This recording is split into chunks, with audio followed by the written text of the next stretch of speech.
hello, namaste. Welcome back to your easy and standard learning channel, Akshara Academy. This is Professor Priya Gudsmagdi, your learning partner. ನಿಮಗೆಲ್ಲ ಗೊತ್ತಿರೋ ಹಾಗೆ ನನ್ನ ಚಾನಲಲ್ಲಿ commerce related ಬೇರೆ ಬೇರೆ ಸಬ್ಜೆಕ್ಟ್ಸನ್ನು ಬೇರೆ ಬೇರೆ ಕಾನ್ಸೆಪ್ಟ್ಸನ್ನು ನಾನು ವೀಡಿಯೋಸ್ ಅಪ್ಲೋಡ್ ಮಾಡ್ತಾ ಇರ್ತೀನಿ. Specially for B com students my channel is very helpful.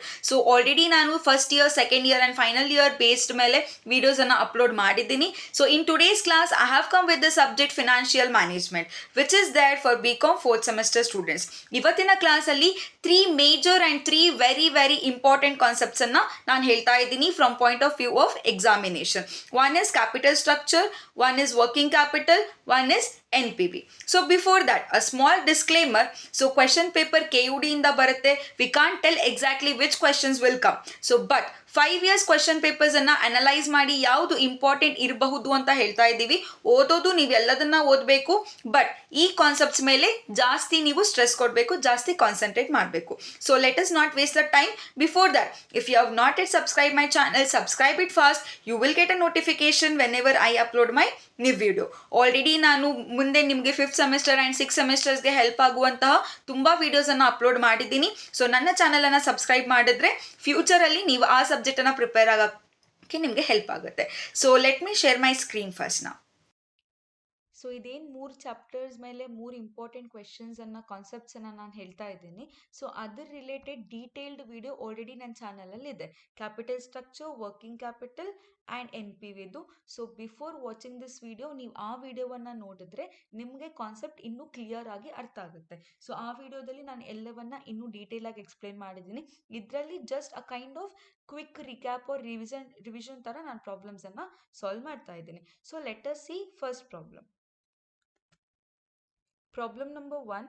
So ಇದು ನಾನು 2022 ಕ್ವೆಶನ್ ಪೇಪರಲ್ಲಿರುವಂಥ ಪ್ರಾಬ್ಲಮನ್ನು ಸಾಲ್ವ್ ಮಾಡ್ತಾ ಇದ್ದೀನಿ. ಇದು ಕೇಸ್ ಸ್ಟಡಿ ಕೂಡ ಆಗಿರುತ್ತೆ. ಸೊ ನಾನು ಇವಾಗ ಏನು 3 ಸಮ್ಸನ್ನು ನಾನು ಸಾಲ್ವ್ ಮಾಡ್ತಾ ಇದ್ದೀನಿ, ಇದರಲ್ಲಿ ಯಾವುದಾದ್ರೂ ಒಂದು ಸಮ್ ನಿಮಗೆ ಕೇಸ್ ಸ್ಟಡಿಗೆ ಬರುತ್ತೆ. ಅದರಲ್ಲೂ specially capital structure and NPV ಮೇಲೆ ನಾವು ಕೇಸ್ ಸ್ಟಡಿ ಪ್ರಾಬ್ಲಮನ್ನು ಎಕ್ಸ್ಪೆಕ್ಟ್ ಮಾಡ್ಬೋದು. So Zen limited has equity share capital of rupees 10 lakh divided into shares of rupees 100 each.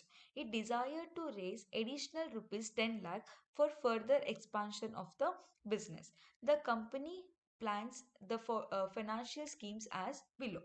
So ಈ ಕ್ವೆಶನ್ ಅನ್ನ ನಾವು ಒಂದು ಸ್ಟೋರಿ ತರ ಅರ್ಥ ಮಾಡ್ಕೋಬೇಕು. ಸ್ಟೋರಿ ಏನು? ಝೆನ್ ಲಿಮಿಟೆಡ್ ಅವ್ರ ಹತ್ರ already 10 lakh rupees share capital ಇದೆ, ಈಕ್ವಿಟಿ ಶೇರ್ ಕ್ಯಾಪಿಟಲ್. ಒಂದು ಶೇರಿನ ಪ್ರೈಸ್ 100 rupees. ಸೊ ಒಟ್ಟಾರೆ ಎಷ್ಟು ಶೇರ್ಸ್ ಇದ್ದಂಗಾಯ್ತು? 10 lakh ಡಿವೈಡೆಡ್ ಬೈ 100 ಮಾಡಬೇಕು. ಸೊ ಕಂಪನಿ ಹತ್ರ ಆಲ್ರೆಡಿ 10,000 ಶೇರ್ಸನ್ನು ಇಶ್ಯೂ ಮಾಡಿದೆ. ನೆಕ್ಸ್ಟ್, ಏನೋ ಒಂದು ಎಕ್ಸ್ಪಾನ್ಷನ್ಗಾಗಿರ್ಬೋದು ಅಥವಾ ಏನೋ ಎಡಿಷನಲ್ ಎಕ್ಸ್ಪೆನ್ಸಸ್ಸಿಗೆ ಇನ್ನೂ ಎಕ್ಸ್ಟ್ರಾ ಕ್ಯಾಪಿಟಲನ್ನು ರೇಸ್ ಮಾಡಬೇಕಾಗಿದೆ. ಎಷ್ಟು ಎಕ್ಸ್ಟ್ರಾ ಕ್ಯಾಪಿಟಲ್ ರೇಸ್ ಮಾಡಬೇಕಾಗಿದೆ? 10 lakh rupees. ಈಗ ನಮ್ದು ಆ್ಯಕ್ಚುಲಿ ಕ್ವಶನ್ ಏನಂದರೆ, ಈ 10 lakh rupeesನ್ನು ಯಾವ ರೀತಿ ರೇಸ್ ಮಾಡಬೇಕು? ಓಕೆ, ನಮಗೆ ಮೇಜರ್ಲಿ ಏನೇನೆಲ್ಲ ಆಪ್ಷನ್ ಇದೆ? ನಾವು ಈಕ್ವಿಟಿ ಶೇರ್ಸನ್ನು ತಗೋಬೋದು, ಡಿಬೆಂಚರ್ಸನ್ನು ತಗೋಬೋದು, ಅಥವಾ ಪ್ರಿಫರೆನ್ಸ್ ಶೇರ್ಸನ್ನು ಇಶ್ಯೂ ಮಾಡ್ಬೋದು, ಅಥವಾ ಇವು ಮೂರೂ ಕಂಬೈನ್ ಮಾಡ್ಬೋದು. ಇವು ಮೂರಲ್ಲಿ ಯಾವುದಾದ್ರೂ ಬೆಸ್ಟ್ ಎರಡನ್ನು ಕಂಬೈನ್ ಮಾಡ್ಬೋದು. ನಮಗಿಲ್ಲಿ 3 ಪ್ಲಾನ್ಸ್ ಕೊಟ್ಟಿದ್ದಾರೆ. ಓಕೆ, ಒಂದನೇ ಪ್ಲಾನಲ್ಲಿ ಏನಿದೆ? All equity shares. ಆಲ್ ಅಂದರೆ ಎಷ್ಟು? 10 lakh rupees ನಮಗೆ ಬೇಕಾಗಿದೆ. 1 ಶೇರಿನ ಬೆಲೆ 100. ಸೊ 10 lakh rupees ಪೂರ್ತಿ ನಾವೇನು ಮಾಡ್ತಾ ಇದ್ದೀವಿ? ಈಕ್ವಿಟಿ ಶೇರ್ಸನ್ನು ಇಶ್ಯೂ ಮಾಡ್ತಾ ಇದ್ದೀವಿ. Second, 8 lakh 10% debentures and remaining in equity shares. So remaining ಅಂತ ಬಂದಾಗ ನಿಮಗೆ ಗೊತ್ತಿರಬೇಕು ಯಾವ ಥರ ಕ್ಯಾಲ್ಕುಲೇಟ್ ಮಾಡೋದು. ನಮಗೆ ಟೋಟಲ್ ಎಷ್ಟು ಬೇಕಾಗಿತ್ತು? 10 lakh. 10 ಲ್ಯಾಕಲ್ಲಿ ಡಿಬೆಂಚರ್ಸ್ ಎಷ್ಟು ತೊಗೊಳ್ತಾ ಇದ್ದಾರೆ? 8 lakh. ಸೊ ರಿಮೈನಿಂಗ್ ಅಂತ ಅಂದರೆ 10 lakh minus 8 lakh 2 lakh. So second plan ಏನು? 8 lakh rupees ಡಿಬೆಂಚರ್ಸ್ ಇಶ್ಯೂ ಮಾಡ್ತಾ ಇದ್ದಾರೆ, 2 lakh rupees equity shares issue ಮಾಡ್ತಾ ಇದ್ದಾರೆ. C, 4 lakh rupees in equity shares and remaining rupees 6 lakh in 16% preference shares. So ಇದರಲ್ಲಿ ನಮಗೆ clear ಕಟ್ಟಾಗಿ ಕೊಟ್ಬಿಟ್ಟಿದ್ದಾರೆ. So 10 ಲ್ಯಾಕನ್ನು ನಾವು ಯಾವ ರೀತಿ ಡಿವೈಡ್ ಮಾಡ್ತಾ ಇದ್ದೀವಿ? 4 lakh ನಾವು ಈಕ್ವಿಟಿ ಶೇರ್ಸ್ ಇಶ್ಯೂ ಮಾಡ್ತಾ ಇದ್ದೀವಿ, 6 ಲ್ಯಾಕನ್ನು ಪ್ರಿಫರೆನ್ಸ್ ಶೇರ್ಸ್ ಇಶ್ಯೂ ಮಾಡ್ತಾ ಇದ್ದೀವಿ. Additional information, EBIT earning before interest and tax 4,80,000 ಇದೆ, ಕ್ವಶನಲ್ಲಿ ಕೊಟ್ಟಿದ್ದಾರೆ. Tax rate 30%. Determine EPS in each plan. ಮೂರು ಬೇರೆ ಬೇರೆ ಪ್ಲಾನ್ಗಳಲ್ಲಿ EPS ಎಷ್ಟಾಗುತ್ತೆ ಅಂತ ನಾವು ಕ್ಯಾಲ್ಕುಲೇಟ್ ಮಾಡಬೇಕು. ಬಂದಂತಹ ಆನ್ಸರ್ ಬೇಸ್ ಮೇಲೆ ಯಾವ ಪ್ಲಾನ್ ಬೆಟರ್ ಅನ್ನೋದನ್ನ ನಾವು ತಿಳಿಸ್ಕೊಡ್ಬೇಕು. So how to solve this ನಾವು? First we need to have a format ಅಲ್ಲಿ ಏನೇನು ಬರುತ್ತೆ? First we have particulars, next presently condition ಏನಿದೆ ಕಂಪ್ನಿದು? Presently the company is having 10 lakh rupees equity shares of 100 each. ಅದನ್ನ ನಾವು ಆಸ್ ಇಟ್ ಈಸ್ ಬರ್ಕೋಬೇಕು. 10 lakh rupees equity shares ಇದೆ. Next plan A ಏನಿದೆ 8 lakh rupees ಪ್ಲಾನ್ ಎ ಏನಿದೆ all equity shares. All ಅಂದ್ರೆ ಎಷ್ಟು? 10 lakh ಈಕ್ವಿಟಿ ಶೇರ್ಸ್ ಅನ್ನ issue ಮಾಡ್ತಾ ಇದ್ದಾರೆ. ಪ್ಲಾನ್ ಬಿ ಏನಿದೆ 8 lakh rupees debentures and 2 lakh rupees equity shares. ಅದನ್ನ ನಾವು ಬರ್ಕೋಬೇಕು. 2 lakh equity shares plus 10 lakh debentures. Next plan C ಅಲ್ಲಿ ಏನಿದೆ 4 lakh rupees equity shares and 6 lakh rupees debentures. And as it is ಬರ್ಕೊಳ್ಳಿ 4 lakh rupees equity shares and 6 lakh rupees preference shares. ನಾವಿಲ್ಲಿ ಮೇಲ್ಗಡೆ ಏನಿದೆ 4 ಬರ್ಕೊಳ್ತಾ ಇದ್ದೀವಲ್ಲ, ಯಾವ್ದ್ಯಾವ್ದು ಎಷ್ಟೆಷ್ಟು ಅಂತ, ಇದು ತುಂಬಾನೇ ಇಂಪಾರ್ಟೆಂಟ್. ನಮ್ಮ ಪೂರ್ತಿ ಪ್ರಾಬ್ಲಮ್ ಇದ್ರ ಮೇಲೆ ಬೇಸ್ಡ್ ಇರುತ್ತೆ. ಸೊ ಇದನ್ನ ನಾವು ಕರೆಕ್ಟಾಗಿ ಬರ್ಕೋಬೇಕು. ಅದಾದ್ಮೇಲೆ ಈ ಪ್ರಾಬ್ಲಮ್ ಮಾಡಬೇಕಂದ್ರೆ ನಿಮಗೆ ಫಾರ್ಮ್ಯಾಟ್ ಕ್ಲಿಯರ್ ಇರಬೇಕು. ವೆರಿ ಸಿಂಪಲ್, ಒಂದು ಫಿಕ್ಸ್ಡ್ ಫಾರ್ಮ್ಯಾಟ್ ಇದೆ. ಸೊ ಆ ಫಾರ್ಮ್ಯಾಟ್ ಸೇಮ್ ಇರುತ್ತೆ, ಅದನ್ನ ನೀವು ನೆನ್ಪಿಟ್ಕೊಳ್ಬೇಕು. ಫಸ್ಟ್ ಏನು ಬರುತ್ತೆ? EBIT ಕ್ವೆಶನ್ ಅಲ್ಲಿ ಡೈರೆಕ್ಟ್ ಆಗಿ ಕೊಟ್ಟಿರ್ತಾರೆ. ಈ ಕ್ವೆಶನ್ ಅಲ್ಲಿ ಕೊಟ್ಟಿದ್ದಾರೆ EBIT ಇಸ್ 4,80,000. ಸೊ ಇದನ್ನ ನೀವು ಎಲ್ಲಾ ಪ್ಲಾನ್ಸಿಗೂ, ಪ್ರೆಸೆಂಟ್ ಆಗಿರ್ಬೋದು, ಪ್ಲಾನ್ ಎ ಆಗಿರ್ಬೋದು, ಪ್ಲಾನ್ ಬಿ ಆಗಿರ್ಬೋದು, ಪ್ಲಾನ್ ಸಿ ಆಗಿರ್ಬೋದು, ಎಲ್ಲದಕ್ಕೂ EBIT ಸೇಮ್ ಇರುತ್ತೆ. ಸೊ ಬರ್ಕೊಳ್ಳೋಣ 4,80,000, 4,80,000 for all plans. Next we need to deduct interest. ಇಲ್ಲಿ ನೋಡಿ EBIT earning before interest and tax. So ನಾವೇನ್ ಮಾಡೋಣ? ಇದರಿಂದ ಅರ್ನಿಂಗ್ ಅನ್ನ ಇಂಟ್ರೆಸ್ಟ್ ಅನ್ನ ಕ್ಯಾನ್ಸಲ್ ಮಾಡೋಣ. Minus interest. ಸೊ ಇಂಟ್ರೆಸ್ಟ್ ಎಲ್ಲ ಕಾಲಮ್ ಅಲ್ಲೂ ಬರಲ್ಲ. ಕೆಲವೊಂದು ಐಟಮ್ಸ್ ಎಲ್ಲ ಕಾಲಮ್ಸ್ ಅಲ್ಲಿ ಬರುತ್ತೆ, ಕೆಲವೊಂದು ಎಲ್ಲದ್ರಲ್ಲಿ ಬರಲ್ಲ. ಯಾವ್ದು ಬರಲ್ಲ? ಪ್ಲಾನ್ಸ್ ನೋಡ್ತಾ ಹೋಗ್ರಿ. First presently we have only equity shares, 10 lakh equity shares. ಇದರಲ್ಲಿ ಡಿಬೆಂಚರ್ ಇಲ್ವೇ ಇಲ್ಲ, ಸೊ ನಮಗಲ್ಲಿ ಇಂಟ್ರೆಸ್ಟ್ ಬರಲ್ಲ. ಪ್ಲಾನ್ ಎ ಅಲ್ಲಿ ಎಲ್ಲ ಈಕ್ವಿಟಿ ಶೇರ್ಸ್ ಇದೆ, ಅಲ್ಲಿ ಕೂಡ ಇಂಟ್ರೆಸ್ಟ್ ಬರಲ್ಲ. Plan B, so in plan B V have equity shares and debentures. ಒಂದು ಪಾಯಿಂಟ್ ಅನ್ನ ನೀವು ನೆನ್ಪಿಟ್ಕೊಳ್ಬೇಕು, ಯಾವ ಪ್ಲಾನ್ ಅಲ್ಲಿ ಡಿಬೆಂಚರ್ಸ್ ಇದೆ only in that plan we will be having debenture interest. Okay, so in plan B interest ಬರುತ್ತೆ. Plan C we have equity share and preference shares. So ಅದರಲ್ಲಿ ಕೂಡ debenture ಇಲ್ಲ, ಸೊ ಇಂಟ್ರೆಸ್ಟ್ ಬರಲ್ಲ. So interest ಇವಾಗ ಒಂದೇ column ಅಲ್ಲಿ ಬರುತ್ತೆ, that is plan B column.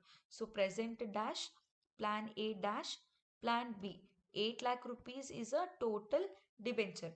ಇಲ್ಲಿರುವಂಥ ಆನ್ಸರ್ ಮೇಲೆ ಡೈರೆಕ್ಟ್ 10% ಮಾಡಿಬಿಡ್ತೀವಿ. ಆ ಥರ ಕನ್ಫ್ಯೂಸ್ ಆಗಬಾರ್ದು.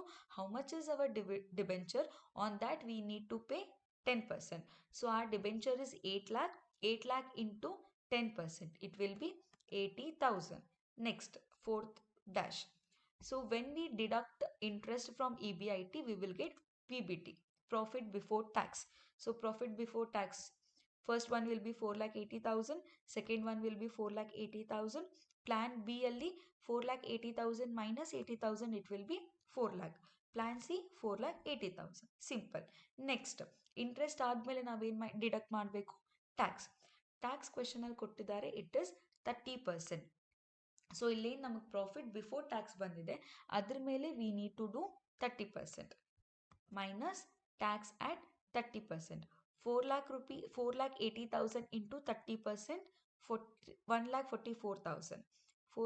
Same 1,44,000. 4 lakh into 30%, it will be 1,20,000. Next will be 1,44,000. Next we need to deduct it. Profit before tax ಅಲ್ಲಿ ಟ್ಯಾಕ್ಸ್ ಅನ್ನ ಮೈನಸ್ ಮಾಡಿದ್ರೆ ಬಂದಂತಹ answer will be profit after tax. So profit after tax 4,80,000 minus 1,44,000, 3,36,000. So second one will also be 3,36,000. Third one 4 lakh minus 1,20,000, 2,80,000. Next one will be 3,36,000. Next ಏನು ಮಾಡಬೇಕು? We need to deduct dividend paid to preference shareholders.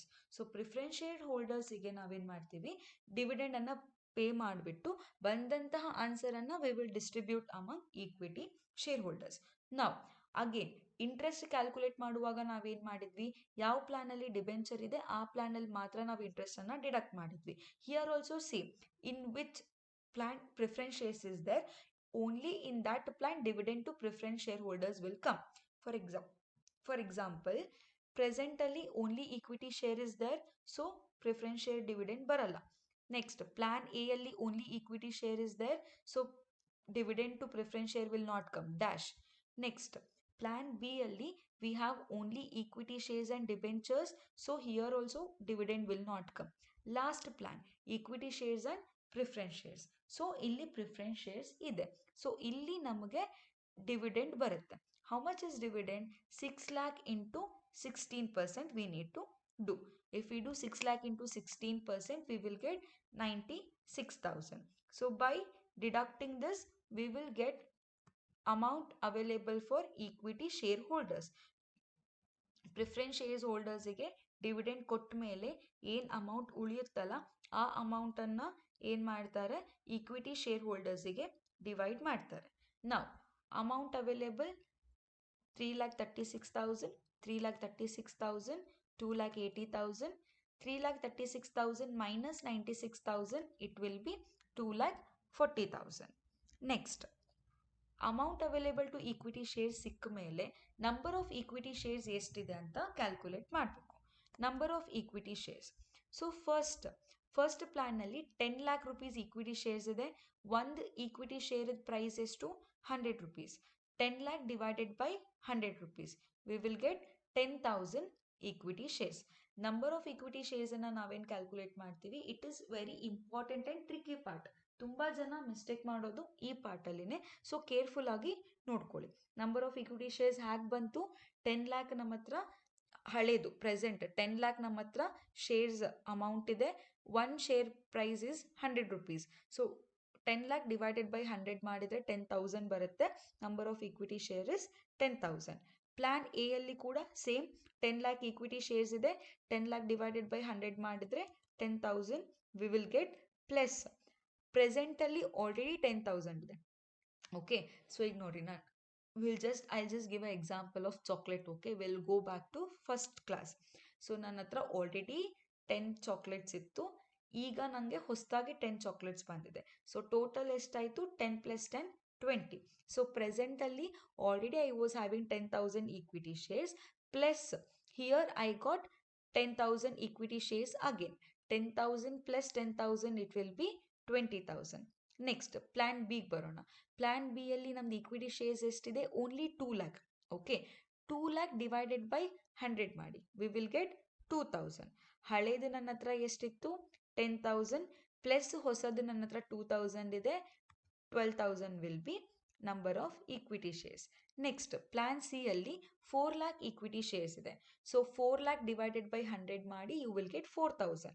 Again 10,000 ನನ್ನ ಹತ್ರ already equity shares ಇತ್ತು, plus ಇವಾಗ ನನ್ನ ಹತ್ರ 4,000 ಇದೆ. 10,000 + 4,000 it will B 14,000. Now ultimately we need to calculate EPS. EPS formula, amount available to equity share holders. ನಾನು ಇದನ್ನು just short ಫಾರ್ಮಲ್ಲಿ ಬರೆದಿದ್ದೀನಿ. Amount available for equity share holders divided by number of equity shares. So 3,36,000 divided by 10,000, 33.6. 3,36,000 divided by 20,000, 16.8. 2,80,000 divided by 12,000, 23.33. 2,40,000 divided by 14,000, we will get 17.14. ನೀವು ಸುಮ್ಮನೆ ವಿಡಿಯೋನ ಮೊಬೈಲಲ್ಲಿ ನೋಡ್ತಾ ಕೂತ್ಕೊಂಡ್ರೆ ಇದೆಲ್ಲ ಪ್ರಾಬ್ಲಮ್ಸ್ ನಿಮಗೆ ಕ್ಲಿಯರ್ ಆಗೋದಿಲ್ಲ. ಸೊ ಪ್ರಾಬ್ಲಮ್ಸ್ ಕ್ಲಿಯರ್ ಆಗಬೇಕಂದ್ರೆ ಏನು ಮಾಡಬೇಕು? ಅಟ್ಲೀಸ್ಟ್ ನೀವು ಪ್ರಾಬ್ಲಮ್ ಸಾಲ್ವ್ ಮಾಡಿದರೆ it's very good. If you are not solving problem, at least keep a calculator in your hand and just do the calculation whenever I am explaining it. ನಾವು so we need to suggest. Last sentence ನೋಡಿ, suggest suitable plan ಅಂತ ಕೇಳಿದ್ದಾರೆ. So among these 3 plans which is suitable ಅಂತ ನಾವು ಹೇಳಬೇಕು. EPS earning per share ಯಾವುದು ಪ್ಲ್ಯಾನದು ಜಾಸ್ತಿ ಇರುತ್ತೆ, that is most suitable plan. But ಇದನ್ನು ಡಿಸೈಡ್ ಮಾಡುವಾಗ we should not take present plan. ಪ್ರೆಸೆಂಟದು ಆಲ್ರೆಡಿ ಇದೆ. ನಾವೇನು ಮಾಡ್ತಾ ಇದ್ದೀವಿ? Plan A, plan B, plan C ಅಲ್ಲಿ ಯಾವುದು ಬೆಟರ್ ಅಂತ ನೋಡ್ತಾ ಇದ್ದೀವಿ. ಸೊ 3ರಲ್ಲಿ 16.8, 23.33, 17.14. ಇವು ಮೂರಲ್ಲಿ ಯಾವುದು ಜಾಸ್ತಿ ಇದೆ that will be our answer. So 23.33 ಜಾಸ್ತಿ ಇದೆ. So plan B is suitable. So ನೀವು ಎಂಡಲ್ಲಿ ಕನ್ಕ್ಲೂಷನ್ನಲ್ಲಿ ಬರೀಬೇಕು plan B is suitable and recommendable for the company ಅಂತ. ಸೊ ಈ ಟೈಪ್ ಆಫ್ ಕ್ವಶನ್ ನಾನು ಹೇಳ್ದಂಗೆ ನೀವು ಕೇಸ್ ಸ್ಟಡಿ ಕೂಡ ಎಕ್ಸ್ಪೆಕ್ಟ್ ಮಾಡ್ಬೋದು. ನಿಮಗೆ ಒಂದೇ ಪ್ರಾಬ್ಲಮ್ ನೋಡಿ ಇನ್ನೂ ಕ್ಲಾರಿಟಿ ಸಿಕ್ಕಿಲ್ಲ ಅಂದರೆ ಕ್ಯಾಪಿಟಲ್ ಸ್ಟ್ರಕ್ಚರ್ ಅಂತ ನನ್ನ ವಿಡಿಯೋ ಇದೆ, ಆ ವಿಡಿಯೋದಲ್ಲಿ ನಿಮಗೆ ಇನ್ನೂ ಬೇರೆ ಬೇರೆ ಪ್ರಾಬ್ಲಮ್ಸು ಪ್ರಾಕ್ಟೀಸ್ ಮಾಡೋಕ್ಕೆ ಸಿಗುತ್ತೆ.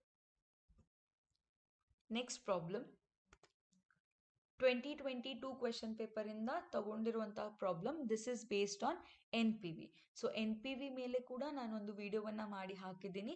For practice of more problems you can refer that video. From the following, calculate the net present value of two projects at a discount rate of 10%. Suggest which project is profitable. So ನಮಗೆ project X and project Y ಅಂತ ಎರಡು ಕೊಟ್ಟಿದ್ದಾರೆ. ಅದರದ್ದು cash flows ಕೊಟ್ಟಿದ್ದಾರೆ. ನಮಗೆ cash outflow ಗೊತ್ತಿರುತ್ತೆ, cash inflow ಗೊತ್ತಿರುತ್ತೆ. By using that we need to calculate NPV. Okay, so ಏನೇನು ಇನ್ಫಾರ್ಮೇಷನ್ ಕೊಟ್ಟಿದ್ದಾರೆ ನೋಡೋಣ. Initial investment 10 lakh, 10 lakh for both same. Scrap value X 80,000, Y 70,000. Estimated life 5 years for both. Cash inflows ಕೊಟ್ಟಿದ್ದಾರೆ 5 ಇಯರ್ಸಿಗೆ. ಇನ್ಫ್ಲೋಸನ್ನು ನಾವು note ಮಾಡ್ಕೊಳ್ಬೇಕು. And they have given you discount factor PV ಫ್ಯಾಕ್ಟರನ್ನು ಕೂಡ ಕೊಟ್ಟಿದ್ದಾರೆ. ನಮಗೆ NPV ಫಾರ್ಮುಲಾ ಏನು? NPV is equal to PV of cash inflow minus PV of cash outflow. So PV ಬರಬೇಕಂದ್ರೆ ಏನು ಮಾಡಬೇಕು? ಪ್ರೆಸೆಂಟ್ ವ್ಯಾಲ್ಯೂಗೆ ನಾವು ಕ್ಯಾಶ್ ಫ್ಲೋವನ್ನು ಮಲ್ಟಿಪ್ಲೈ ಮಾಡಬೇಕು. ಸೊ ಇನ್ ಕೇಸ್ ಕ್ವೆಶನ್ನಲ್ಲಿ ಟ್ಯಾಕ್ಸ್ ಏನಾದರೂ ಕೊಟ್ಟಿದ್ರೆ again we need to calculate. Okay, so ನಾವು ಮತ್ತೆ ಆಫ್ಟರ್ ಟ್ಯಾಕ್ಸ್ ಕ್ಯಾಶ್ ಫ್ಲೋನ ಕ್ಯಾಲ್ಕುಲೇಟ್ ಮಾಡಬೇಕಾಗುತ್ತೆ. ಈ ಪ್ರಾಬ್ಲಮಲ್ಲಿ ಟ್ಯಾಕ್ಸ್ ಇನ್ಫಾರ್ಮೇಷನ್ ಏನೂ ಕೊಟ್ಟಿಲ್ಲ. Directly we can go with the calculation of PV of cash inflow. Years as it is ಬರ್ಕೊಳ್ಳೋಣ. 1 2 3 4 5. 5 ಇಯರ್ಸ್ ಆದಮೇಲೆ ಯಾವಾಗ ಕ್ವೆಶನಲ್ಲಿ ಸ್ಕ್ರಾಪ್ ವ್ಯಾಲ್ಯೂ ಕೊಟ್ಟಿರ್ತಾರೆ after 5th year we have to take scrap value. ಈ ಪಾಯಿಂಟನ್ನು ಮರೆಯೋ ಹಾಗಿಲ್ಲ. You have to remember this. Next, PV factor at 10% they have given in a question. As it is, we will take 0.909, 0.826, 0.751, 0.683, 0.621. Last 5th year ಆದಮೇಲೆ scrap value ಏನು ಬರುತ್ತೆ ಅಂದಿದ್ದೀನಿ, ಅದಕ್ಕೆ last ಇಯರ್ದು PV factor ಏನಿರುತ್ತೆ ಅದೇ ಸೇಮ್ ಅಪ್ಲೈ ಆಗುತ್ತೆ. So scrap ವ್ಯಾಲ್ಯೂಗೂ ಕೂಡ PV factor is 0.621. ನಾವು cash inflows ಕ್ವೆಶನಲ್ಲಿ ಕೊಟ್ಟಿರೋದು ಆ್ಯಸ್ ಇಟ್ ಈಸ್ ಬರ್ಕೊಳ್ಳಿ. For X 2 lakh, 6 lakh, 8 lakh, 5 lakh, 4 lakh. Project ಎಗೆ ಸ್ಕ್ರಾಪ್ ವ್ಯಾಲ್ಯೂ ಎಷ್ಟಿದೆ ನೋಡಿ, it is 80,000. Take down 80,000. Next ವೈದು ಕ್ಯಾಶ್ ಫ್ಲೋ ಬರ್ಕೊಳ್ಳಿ. 2 lakh, 5 lakh, 6 lakh, 6 lakh, 5 lakh.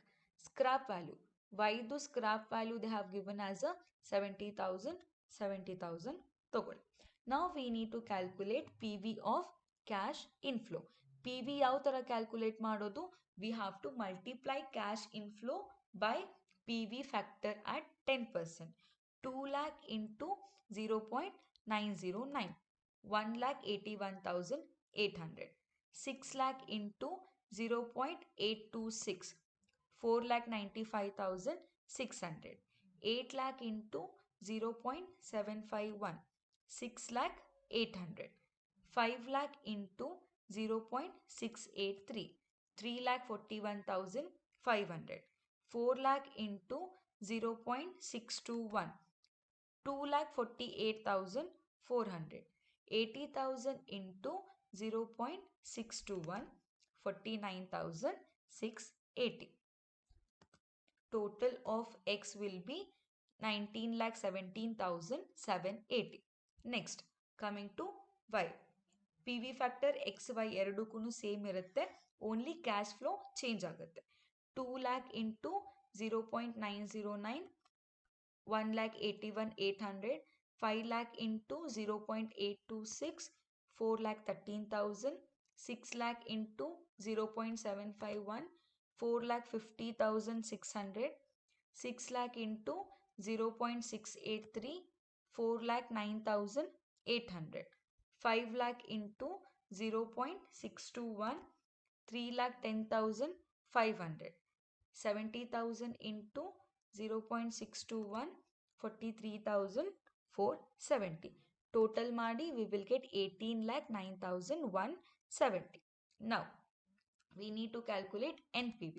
NPV is equal to PV of cash inflow minus PV of cash outflow. Cash inflow ಅಂದ್ರೇನು ನೀವು ಇವಾಗೇನು calculate ಮಾಡಿದ್ದೀರಿ ಈ answer PV of cash inflow.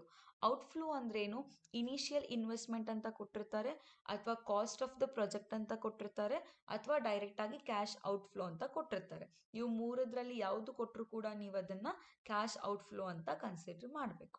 So cash inflow of X 19,17,780 minus 10 lakh 9,17,780. Y 18,09,170 minus 10 lakh 8,09,170. So ಇವೆರಡುದ್ರಲ್ಲೂ ಯಾವುದನ್ನಾರು recommend ಮಾಡಿ ಅಂತ ಕೇಳಿದ್ರೆ ಕೊಟ್ಟಿದ್ದಾರೆ ನೋಡಿ, suggest which project is profitable ಅಂತ ಕೊಟ್ಟಿದ್ದಾರೆ. NPV ನೆಟ್ ಪ್ರೆಸೆಂಟ್ ವ್ಯಾಲ್ಯೂ ಯಾವುದ್ರದ್ದು ಜಾಸ್ತಿ ಇರುತ್ತೆ that project is most suitable ಅಂತ ನೀವು ಸಜೆಷನ್ ಕೊಡಬೇಕು. ಈ ಪ್ರಾಬ್ಲಮ್ ಅಲ್ಲಿ X is having more NPV, so this is more suitable ಅಂತ ನೀವು ಸೆಂಟೆನ್ಸ್ ಅಲ್ಲಿ ಬರಿಬೇಕು. ಇವನ್ ಇಟ್ ಕನ್ಸಿಸ್ಟ್ ಮಾರ್ಕ್ಸ್, ಸೊ ಅದನ್ನ ಬರೆಯೋಕ್ಕೆ ಮರಿಬೇಡಿ. ಸೊ ಈ ಥರದ ಪ್ರಾಬ್ಲಮ್ ನಿಮಗೆ ಇನ್ನೂ ಪ್ರಾಕ್ಟೀಸಿಗೆ ಬೇಕು ಅಂತ ಅಂದರೆ NPV ಅಂತ ವಿಡಿಯೋ ಇದೆ, ಸೊ ಆ ವಿಡಿಯೋವನ್ನು ನೀವು ರೆಫರ್ ಮಾಡಿದ್ರೆ ನಿಮಗೆ ಎಕ್ಸ್ಟ್ರಾ ಪ್ರಾಕ್ಟೀಸ್ ಪ್ರಾಬ್ಲಮ್ ಕೂಡ ಸಿಗುತ್ತೆ. ಪ್ರಾಬ್ಲಮ್ 3. ಈ ಪ್ರಾಬ್ಲಮ್ 2020 ಕ್ವೆಶನ್ ಪೇಪರಿಂದ ಚೂಸ್ ಮಾಡಿದ್ದು. This is on working capital, net working capital calculation ಬಗ್ಗೆ.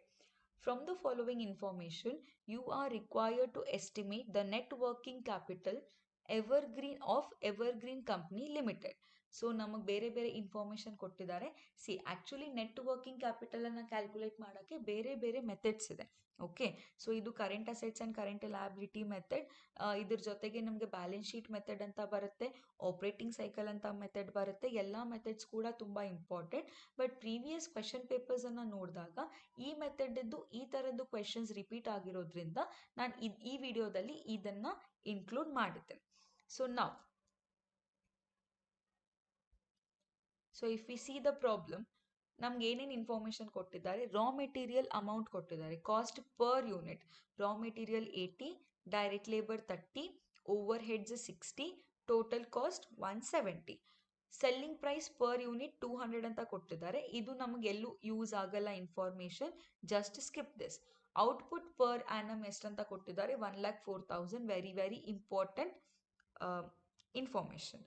ನಾವು ಟೈಮ್ ಪೀರಿಯಡ್ ಎಷ್ಟು ಅಂತ ಕೊಟ್ಟಿದ್ದಾರೆ. ಎಲ್ಲ raw material, work in progress, finished goods ಎಲ್ಲದಕ್ಕೂ ನಮಗೆ ಕೊಟ್ಟಿದ್ದಾರೆ. ನಾನು ಇದನ್ನು ಪ್ರಾಬ್ಲಮ್ ಸಾಲ್ವ್ ಮಾಡುವಾಗ ಇನ್ನೂ ಡೀಟೇಲ್ ಆಗಿ ಹೇಳ್ತೇನೆ. ಇಲ್ಲಿ ಏನು ನೋಟ್ ಮಾಡ್ಕೋಬೇಕು, 10% ಕಾಂಟಿಜೆನ್ಸೀಸನ್ನು ಅಲೌ ಮಾಡಿದ್ದಾರೆ. ಇದನ್ನು ಮೆನ್ಷನ್ ಮಾಡಿದಾಗ you have to take it. And 52 weeks ಅಂತ ಅಸ್ಯೂಮ್ ಮಾಡಿ ಅಂತ ಹೇಳಿದ್ದಾರೆ. ಇಫ್ ಇನ್ ಕೇಸ್ ಕ್ವೆಶನಲ್ಲಿ ಕೊಡಲಿಲ್ಲ ಅಂದ್ರೂ ನಿಮಗೆ ಗೊತ್ತಿರಬೇಕು 1 year is equal to 52 weeks. ಈ ಎಲ್ಲ ಇನ್ಫಾರ್ಮೇಷನನ್ನು ಮಂತ್ಸಲ್ಲಿ ಕೊಟ್ಟಿದ್ರೆ 12 ಮಂತ್ಸ್ ಡಿವೈಡೆಡ್ ಬೈ 12 ಮಾಡಬೇಕು. ವೀಕ್ಸಲ್ಲಿ ಕೊಟ್ಟಿದ್ರೆ ಡಿವೈಡೆಡ್ ಬೈ 52 ಮಾಡಬೇಕು. ಡೇಸಲ್ಲಿ ಕೊಟ್ಟಿದ್ರೆ ಡಿವೈಡೆಡ್ ಬೈ 365 ಮಾಡಬೇಕು. Okay, so let us C the problem. So ಈ ಪ್ರಾಬ್ಲಮನ್ನು ನೀವು ಸಾಲ್ವ್ ಮಾಡೋಕ್ಕಿಂತ ಮುಂಚೆ ನನ್ನ ಸಜೆಷನ್ ಏನಂದರೆ, ನಿಮಗೆ ಇದ್ರ ಬಗ್ಗೆ ಬೇಸಿಕ್ ಇನ್ಫಾರ್ಮೇಷನ್ ಇರೋದು ತುಂಬಾ ಇಂಪಾರ್ಟೆಂಟ್. ನೀವು ನಂದು ವರ್ಕಿಂಗ್ ಕ್ಯಾಪಿಟಲ್ ಮ್ಯಾನೇಜ್ಮೆಂಟ್ ವಿಡಿಯೋವನ್ನು ನೋಡಿದ್ರೆ ಅದರಲ್ಲಿ ನಿಮಗೆ working capital meaning with formula with ಫಾರ್ಮ್ಯಾಟನ್ನು ನಾನು ಎಕ್ಸ್ಪ್ಲೇನ್ ಮಾಡಿದ್ದೀನಿ. ನೀವು ಅದನ್ನು ನೋಡಿದ್ರೆ ನಿಮಗೆ ಈ ವಿಡಿಯೋ, ಈ ಪ್ರಾಬ್ಲಮ್ ಇನ್ನೂ ಚೆನ್ನಾಗಿ ಅರ್ಥ ಆಗುತ್ತೆ. So let us start. Format. So ಫಾರ್ಮ್ಯಾಟಲ್ಲಿ ಏನಿರುತ್ತೆ, first comes current assets, then comes current liabilities. Ultimate formula is current asset minus current liabilities. So ನೀವು ಫಾರ್ಮ್ಯಾಟನ್ನು ಜಸ್ಟ್ ಗ್ಲಾನ್ಸ್ ಮಾಡಿ. ಕರೆಂಟ್ ಅಸೆಟ್ಟಲ್ಲಿ ಏನೇನು ಬರುತ್ತೆ, will be having short term investment, inventories, debtors, cash and cash equivalents. So ಈ ಎಲ್ಲ information ನಮಗೆ ಇರುತ್ತೆ. ಸೊ ಅದರಲ್ಲಿ ನಿಮಗೆ ವರ್ಕಿಂಗ್ ಕ್ಯಾಪಿಟಲ್ ಬರೋದು ಮೇಜರ್ಲಿ ಇನ್ವೆಂಟರಿ ರಿಲೇಟೆಡ್ ಇನ್ಫಾರ್ಮೇಷನ್ ಇರುತ್ತೆ, inventory or stock related information ಇರುತ್ತೆ, ಡೆಟರ್ಸ್ ರಿಲೇಟೆಡ್ ಇನ್ಫಾರ್ಮೇಷನ್ ಇರುತ್ತೆ, ಅದಾದಮೇಲೆ ಕ್ಯಾಶ್ ಆ್ಯಂಡ್ ಕ್ಯಾಶ್ ಇಕ್ವಿವ್ಯಾಲೆಂಟ್ಸ್ ಇರುತ್ತೆ. ಸೊ ಈ ಪ್ರಾಬ್ಲಮಲ್ಲಿ ಕೂಡ ಇವು ಮೂರು ಇದೆ. ಫಸ್ಟ್ ಕರೆಂಟ್ ಅಸೆಟ್ಸ್ ಹೆಡ್ಡಿಂಗ್ ತಗೊಳ್ಳೋಣ. ಕರೆಂಟ್ ಅಸೆಟ್ಸ್ ಅಲ್ಲಿ ಫಸ್ಟ್ ಒನ್ ಬಂದ್ಬಿಟ್ಟು ಸ್ಟಾಕ್. ಸೊ ಸ್ಟಾಕ್ ಅಲ್ಲಿ ಅಗೇನ್ 3 ವೆರೈಟೀಸ್ ಬರುತ್ತೆ. ಒಂದು ರಾ ಮೆಟೀರಿಯಲ್, ಒಂದು ವರ್ಕ್ ಇನ್ ಪ್ರೋಗ್ರೆಸ್, ಒಂದು finished goods. First raw material ತಗೊಳ್ಳೋಣ. ರಾ ಮೆಟೀರಿಯಲ್ ಕ್ವೆಶನ್ ಅಲ್ಲಿ ನೋಡಿ ನಮಗೆ ಟೈಮ್ ಪೀರಿಯಡ್ ಆವ್ರೇಜ್ 4 ವೀಕ್ಸ್ ಅಂತ ಕೊಟ್ಟಿದ್ದಾರೆ. ಸೊ ನೀವು ಇದನ್ನ ರಾ ಮೆಟೀರಿಯಲ್ ಫಾರ್ 4 ವೀಕ್ಸ್ ಅಂತ ಬರ್ಕೊಳ್ಬೇಕು. ನಾವು ಸೊ ಯೂನಿಟ್ಸ್ ಎಷ್ಟಿದೆ 1,04,000. ರಾ ಮೆಟೀರಿಯಲ್ ಅಮೌಂಟ್ ಎಷ್ಟಿದೆ 80. ಹಾಗೇನೆ ಆವ್ರೇಜ್ ಪೀರಿಯಡ್ ಎಷ್ಟಿದೆ 2. ಸೊ ಇವೆಲ್ಲದನ್ನ ನೀವು ಮಲ್ಟಿಪ್ಲೈ ಮಾಡಬೇಕು. So 1,04,000 into 80 into 4 divided by 52. If you do this, you will get 6,40,000. Next raw material ಅಲ್ಲಿ ಯಾವಾಗಲೂ ರಾ ಮೆಟೀರಿಯಲ್ ಮಾತ್ರ ಇನ್ಕ್ಲೂಡೆಡ್ ಇರುತ್ತೆ. ಬಟ್ ವರ್ಕ್ ಇನ್ ಪ್ರೋಗ್ರೆಸ್ ಅಂದ್ರೆ ಏನು? ಅದರಲ್ಲಿ ನಾವು ರಾ ಮೆಟೀರಿಯಲ್ ಅನ್ನು ಯೂಸ್ ಮಾಡಿರ್ತೀವಿ, ಡೈರೆಕ್ಟ್ ಲೇಬರ್ಸ್ ಅನ್ನು ಯೂಸ್ ಮಾಡಿರ್ತೀವಿ, ಹಾಗೆ ಓವರ್ ಹೆಡ್ ಅನ್ನ ನಾವು ಯೂಸ್ ಮಾಡಿರ್ತೀವಿ. ಸೊ ನಾವು ವರ್ಕ್ ಇನ್ ಪ್ರೋಗ್ರೆಸ್ ಅಲ್ಲಿ ಮೂರನ್ನ ತಗೋಬೇಕು. ಬಟ್ ಈ ಪ್ರಾಬ್ಲಮ್ ಅಲ್ಲಿ ಒನ್ ಎಕ್ಸ್ಟ್ರಾ ಏನಿದೆ ಅಂತ ಅಂದ್ರೆ they have given one information that assume 50% completion stage with full materials ಅಂತ ಹೇಳಿದ್ದಾರೆ. ಸೊ ಇದರ ಅರ್ಥ ಏನು? ವರ್ಕ್ ಇನ್ ಪ್ರೋಗ್ರೆಸ್ ಅಂದ್ರೆ ಅರ್ಧ ವರ್ಕ್ ಕಂಪ್ಲೀಟ್ ಆಗಿದೆ. ಓಕೆ, ಅರ್ಧ ವರ್ಕ್ ಕಂಪ್ಲೀಟ್ ಆಗಿದೆ, ಬಟ್ ಮಟೀರಿಯಲ್ಸ್ ಅನ್ನ ಮಾತ್ರ ನಾವು ಫುಲ್ ಯೂಸ್ ಮಾಡಿದ್ದೀವಿ. ಸೊ ನಾವು ಮಟೀರಿಯಲ್ಸ್ ಅನ್ನ ಅಷ್ಟೇ ತಗೊಳ್ಬೇಕು. ಅದನ್ನ ಬಿಟ್ಟು labour and over head calculate ಮಾಡುವಾಗ ಇಂಟು 50% ಅಂತ ಮಾಡಬೇಕು. ಯಾಕಂದ್ರೆ 50% ಕಂಪ್ಲೀಷನ್ ಸ್ಟೇಜ್ ಇದೆ. ನಾವು work in progress time period ಎಷ್ಟಿದೆ ನೋಡಿ. ವರ್ಕ್ ಇನ್ ಪ್ರೋಗ್ರೆಸ್ ಅದು time period is average 2 weeks. ನಾವು ವರ್ಕ್ ಇನ್ ಪ್ರೋಗ್ರೆಸ್ ಅಲ್ಲಿ 3 ಬರುತ್ತೆ: raw material, direct labour, overhead. First raw material ತಗೊಳ್ಳೋಣ. ರಾ ಮೆಟೀರಿಯಲ್ಸ್ 1,04,000 into 80 into 2 divided by 52. We will get 3,20,000. Labor 1,04,000 into 30. Labor amount ಎಷ್ಟಿದೆ ನೋಡಿ. 30 into 2 divided by 52 into 50%. 50% ಯಾಕೆ question ಅಲ್ಲಿ ಕೊಟ್ಟಿದ್ದಾರೆ. Okay, so assume 50% completion stage ಅಂತ. ನೆಕ್ಸ್ಟ್ 60,000 ಆನ್ಸರ್ ಬರುತ್ತೆ. Over head 1,04,000 into 60. Over head amount ನೋಡಿ 60 into 2/52 into 50%. It will B 1,20,000. So work in progress ಅಲ್ಲಿ ನಾವು ತಗೊಳ್ಳುವಾಗ ಮೂರುದಕ್ಕೂ ಕೂಡ 2 divided by 52 ಅನ್ನೇ ನಾವು ತಗೊಳ್ತೀವಿ. Next finished goods for 4 weeks. Question ಅಲ್ಲಿ ನೋಡಿ finished goods in stock average 4 weeks ಅಂತ ಕೊಟ್ಟಿದ್ದಾರೆ. ಸೊ ಫಿನಿಶ್ಡ್ ಗೂಡ್ಸ್, ಯಾವುದೋ ಒಂದು ಮಟೀರಿಯಲ್ ಫಿನಿಶ್ ಆಗಬೇಕಾದ್ರೆ ಅದರಲ್ಲಿ ನಾವು ಮಟೀರಿಯಲ್ ಅನ್ನು ಯೂಸ್ ಮಾಡಿರ್ತೀವಿ, ಲೇಬರ್ ಅನ್ನು ಯೂಸ್ ಮಾಡಿರ್ತೀವಿ, ಹಾಗೆ ಓವರ್ ಹೆಡ್ ಅನ್ನು ಯೂಸ್ ಮಾಡಿರ್ತೀವಿ. ಸೊ ಫಿನಿಶ್ಡ್ ಗೂಡ್ಸ್ ಅಲ್ಲಿ ಕೂಡ 3 ಬರುತ್ತೆ. Material 1,04,000 into 80 into 4 divided by 52, 6,40,000. Labour 1,04,000 units into 30 into 4/52, 2,40,000. Overheads 1,04,000 into 60 into 4 divided by 52. We will get 4,80,000. So finished goods ಮುಗಿತು. ಸ್ಟಾಕ್ ಅಲ್ಲಿ ಇವು ಮೂರೇ ಬರೋದು: ರಾ material, work in progress and finished goods. Next current assets ಅಲ್ಲಿ next ಏನ್ ಬರುತ್ತೆ? Debtors. ನಾವು ಇಲ್ಲಿ 2 ಕೊಟ್ಟಿದ್ದಾರೆ. ಒಂದು ಕ್ರೆಡಿಟ್ ಅಲೌವ್ಡ್ ಬೈ ಸಪ್ಲೈಯರ್ಸ್, ಇನ್ನೊಂದು ಕ್ರೆಡಿಟ್ ಅಲೌವ್ಡ್ ಟು ಡೆಟರ್ಸ್. ಇದು ಗೊತ್ತಾಗೋಕ್ಕಿಂತ ಮುಂಚೆ ನಮಗೆ ಡೆಟರ್ಸ್ ಅಂದ್ರೆ ಯಾರು, ಹಾಗೆ ಕ್ರೆಡಿಟರ್ಸ್ ಅಂದ್ರೆ ಯಾರು ಅಂತ ಗೊತ್ತಿರಬೇಕು. ಸೊ ಕ್ರೆಡಿಟರ್ಸ್ ಅಂದ್ರೆ ಯಾರು? ನಾವು ಯಾರ್ದೋ ಹತ್ರ ರಾ ಮೆಟೀರಿಯಲ್ ಅನ್ನ ಪರ್ಚೇಸ್ ಮಾಡ್ತೀವಿ. ಕ್ರೆಡಿಟರ್ಸ್ ಯಾವಾಗಲೂ ಲಯಬಿಲಿಟಿ ಸೈಡ್ ಬರೀತೀವಲ್ವಾ. ನಾವು ಯಾರ್ದೋ ಹತ್ರ ರಾ ಮೆಟೀರಿಯಲ್ ಅನ್ನ ಪರ್ಚೇಸ್ ಮಾಡಿದೀವಿ, ಅವರಿಗೆ ನಾವು ಅಮೌಂಟ್ ಕೊಡಬೇಕು. ಓಕೆ, ಕೊಡೋದು ಬಾಕಿ ಇದೆ. It is kind of loan. Okay, credit allowed by suppliers ಅಂದ್ರೆ ಸಪ್ಲೈಯರ್ಸ್ ನಮಗೆ ಕ್ರೆಡಿಟ್ ಕೊಟ್ಟಿದ್ದಾರೆ, that becomes creditor. Credit allowed to suppliers ಅಂತ ಕೊಟ್ರೆ ಏನ್ ಮಾಡಿದೀವಿ, ನಾವು ಗೂಡ್ಸ್ ಅನ್ನ ಸೆಲ್ ಮಾಡಿದೀವಲ್ಲ, ಸೆಲ್ ಮಾಡಿದಾಗ ಅವರಿಗೆ ಕ್ರೆಡಿಟ್ ಬೇಸಿಸ್ ಮೇಲೆ ಕೊಟ್ಟಿದ್ವಿ. ಓಕೆ, ಸೊ ಕ್ರೆಡಿಟ್ ಬೇಸಿಸ್ ಮೇಲೆ ಕೊಟ್ಟಿರೋದ್ರಿಂದ ಅವರು ನಮಗೆ ಅದನ್ನ ಒಂದಿನ ವಾಪಸ್ ಕೊಡ್ತಾರೆ. ನಾವು ಅದನ್ನ ಅಸೆಟ್ ಸೈಡ್ ಅಲ್ಲಿ ಬರಿತೀವಿ. ಸೊ ನಾವೇನ್ ನೆನಪಿಟ್ಕೋಬೇಕು, ಈಗ ನಾವು ಕಸ್ಟಮರ್ಸಿಗೆ ಯಾವ ಗೂಡ್ಸ್ ಅನ್ನ ಸೆಲ್ ಮಾಡ್ತೀವಿ? ಫಿನಿಶ್ಡ್ ಗೂಡ್ಸ್ ಅನ್ನ ಸೆಲ್ ಮಾಡ್ತೀವಿ. ಎಲ್ಲ ರೆಡಿ ಆದ್ಮೇಲೆ ಫಿನಿಶ್ಡ್ ಗೂಡ್ಸ್ ಅಲ್ಲಿ ಮಟೀರಿಯಲ್ ಇನ್ಕ್ಲೂಡೆಡ್ ಇರುತ್ತೆ, ಲೇಬರು ಇನ್ಕ್ಲೂಡೆಡ್ ಇರುತ್ತೆ, ಓವರ್ ಹೆಡ್ ಇನ್ಕ್ಲೂಡೆಡ್ ಇರುತ್ತೆ. ಸೊ ಮೂರನ್ನು ನಾವು ತಗೊಳ್ಬೇಕು. B debtors credit allowed to debtors ನೋಡಿ 8 weeks ಇದೆ. We have to take it 8 weeks. Materials 1,04,000 into 80 into 8 divided by 52. 12,80,000. Labor 1,04,000 into 30 into 8 divided by 52.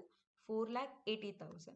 Overheads 1,04,000 into 60 into 8 divided by 52.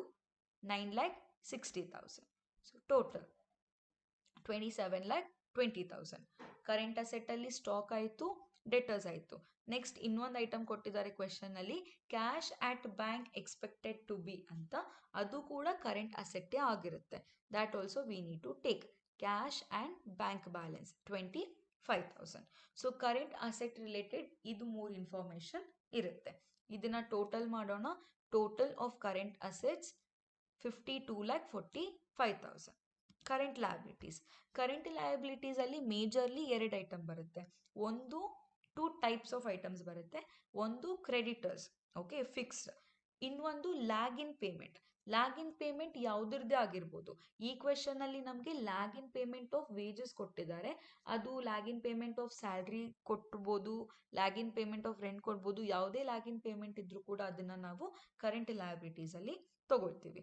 First creditors for 4 weeks. Question ನೋಡಿ, credit allowed by suppliers is 4 weeks. So creditors ಅಂದ್ರೆ ಯಾರಂತ ಹೇಳಿದ್ದೀನಿ ನಾನು, ನಾವು ಯಾರ ಹತ್ರ raw materials ಅನ್ನ ತಗೊಂಡಿದ್ದೀವಲ್ವಾ ಅವ್ರು ನಮಗೆ ಕ್ರೆಡಿಟರ್ಸ್ ಆಗ್ತಾರೆ. ಸೊ ನಾವಿಲ್ಲಿ ಮಟೀರಿಯಲ್ಸ್ ಅನ್ನ ಮಾತ್ರ ತಗೋಬೇಕು, ಲೇಬರ್ ಅಂಡ್ ಓವರ್ ಹೆಡ್ ಅನ್ನ ತಗೊಳ್ಳೋದಿಲ್ಲ. ಯಾಕಂದ್ರೆ ಕ್ರೆಡಿಟರ್ಸಿಗೂ ಹಾಗೆ ಲೇಬರ್ ಅಂಡ್ ಓವರ್ ಹೆಡ್ಗೂ ಯಾವುದೇ ಸಂಬಂಧ ಇಲ್ಲ. ಕ್ರೆಡಿಟರ್ಸ್ ಹತ್ರದಿಂದ ನಾವು ಓನ್ಲಿ ರಾ ಮೆಟೀರಿಯಲ್ ಅನ್ನ ತಗೊಳ್ತಾ ಇದ್ದೀವಿ. ಈ ಪಾಯಿಂಟ್ ಅನ್ನ ನೆನ್ಪಿಟ್ಕೊಳ್ಳಿ. ಕ್ರೆಡಿಟರ್ಸ್ ಮಾಡುವಾಗ ಓನ್ಲಿ ಮಟೀರಿಯಲ್ಸ್ ಅನ್ನ ನಾವು ತಗೊಳ್ಬೇಕು. Material 1,04,000 into 80 into 4 divided by 52. 6,40,000. Next lag in payment of wages ಅಂತ ಹೇಳಿದ್ದಾರೆ, ಹೌದಾ? So it will be for 1.5 weeks ಅಂತ ಹೇಳಿದ್ದಾರೆ. ವೇಜಸ್ ಅಂದ್ರೆ ಯಾರಿಗೆ ಸಂಬಂಧಪಟ್ಟಿದ್ದು? Wages is not relating to materials, wages is not relating to overhead, wages is relating to labour. Wages ಅನ್ನ ನಾವು ಯಾರಿಗೆ ಕೊಡ್ತೀವಿ? ಲೇಬರ್ಸಿಗೆ ಕೊಡ್ತೀವಿ. ಸೊ ನಾವು lag in payment of wages ಮಾಡುವಾಗ only we have to take amount of direct labour. 1,04,000 into 30. ಲೇಬರ್ದ amount ಎಷ್ಟಿದೆ? 30 into 1.5 ಅಂದರೆ 1.5 divided by 52. It will be 90,000. So current liabilities ಅಲ್ಲಿ ಇವೆರಡೇ ಐಟಮ್ಸ್ ಇರೋದು. ಸೊ ಇದನ್ನ ಟೋಟಲ್ ಮಾಡಿ. Total of current liability 7,30,000. Now, working capital is equal to current assets minus current liabilities. 52,45,000 minus 7,30,000. We will get 45,15,000. ಇದಾದ್ಮೇಲೆ 1 point ಅನ್ನ ನೀವು ನೆನ್ಪಿಟ್ಕೊಳ್ಬೇಕು ಅಂತ ಹೇಳಿದ್ದೆ, 10% ಫಾರ್ ಕಂಟಿಜೆನ್ಸೀಸ್. ಸೊ ಈ ಬಂದಂತಹ ಆನ್ಸರಿಗೆ 10% ಅನ್ನ ಆಡ್ ಮಾಡಬೇಕು. Add contingencies reserves 4,51,500. ಟೋಟಲ್ ಮಾಡಿದ್ರೆ we will get net working capital required, that is 49,66,500. So ನೀವು ವರ್ಕಿಂಗ್ ಕ್ಯಾಪಿಟಲ್ ಬಗ್ಗೆ ಏನೂ ಐಡಿಯಾ ಇಲ್ಲದೆ ಈ ವಿಡಿಯೋವನ್ನ ನೋಡಿದ್ರೆ ನಿಮಗೆ ಖಂಡಿತ ಅರ್ಥ ಆಗಲ್ಲ. ನೀವು ಇನ್ನೊಂದು 2-3 ಪ್ರಾಬ್ಲಮ್ಸ್ ಅನ್ನ ಸಾಲ್ವ್ ಮಾಡಬೇಕಾಗಿರುತ್ತೆ. ಬಟ್ ಇದರಲ್ಲಿ ಹೈಲೈಟಿಂಗ್ ಪಾಯಿಂಟ್ ಏನು? ಫಾರ್ಮ್ಯಾಟ್. ಕರೆಂಟ್ ಅಸೆಟ್ಸ್ ಅದರಲ್ಲಿ stock, debtors, cash. Current liabilities ಅದರಲ್ಲಿ creditors and lag in payment. Ultimately current assets minus current liabilities ಅನ್ನ ಮಾಡಬೇಕು. I hope this video was helpful for you to prepare for your examinations. So next class ಅಲ್ಲಿ ಮತ್ತೆ ಇದೇ ತರದ ವಿಡಿಯೋದೊಂದಿಗೆ ನಾನು ಬರ್ತೀನಿ. ಅಲ್ಲಿವರೆಗೂ keep watching my videos, keep practicing the problems, and all the best for your examinations. So ನಿಮ್ಮ 5th semester ಹಾಗೆ 6th semester ಇದೆ. ಮುಂದಿನ ಸ್ಟಡೀಸ್ಗೋಸ್ಕರ ನನ್ನ ಚಾನಲ್ ಅನ್ನ ಸಬ್ಸ್ಕ್ರೈಬ್ ಮಾಡೋಕ್ಕೆ ಮರಿಬೇಡಿ. Thank you so much. I am signing off Priya Gujmagdi with Akshara Academy, which is always there for your exam preparation. Thank you.